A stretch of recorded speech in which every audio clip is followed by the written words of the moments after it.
सावित्री। यह सुनते ही माँ का रोना अचानक बंद हो गया। तभी वहां एक तेज रोशनी हुई और थुंग थुंग की आत्मा प्रकट हुई।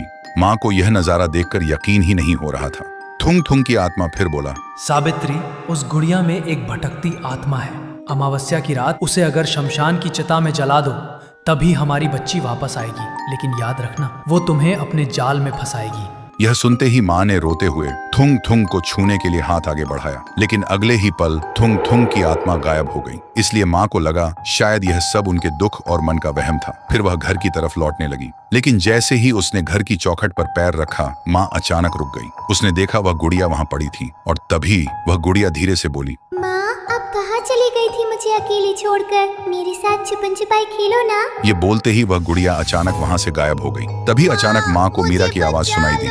सुनते ही माँ का दिल जोर जोर से धड़कने लगा और वह आवाज का पीछा करते हुए मीरा के कमरे में पहुंच गई, लेकिन वहां वह शैतानी गुड़िया बैठी थी। तभी वह गुड़िया जोर जोर से हंसने लगी और अगले ही पल गायब हो गई। और फिर एक बार मीरा की आवाज गूंजी। पूरा दिन माँ बस मीरा की आवाज के पीछे दौड़ती रही, कभी इस कमरे में तो कभी उस कमरे में, लेकिन हर जगह उन्हें बस वही गुड़िया दिखाई दी। माँ अब पूरी तरह थक चुकी थी। तभी गुड़िया हंसते हुए मीरा की आवाज में बोली, मुझे ढूंढ तो सकती हो, लेकिन मुझे छीन नहीं सकती। ये सुनते ही माँ रो पड़ी और बोली, बंद कर बेटी, माँ को और कितना सताएगी। फिर धीरे धीरे रात हो गई और उस रात अमावस्या थी।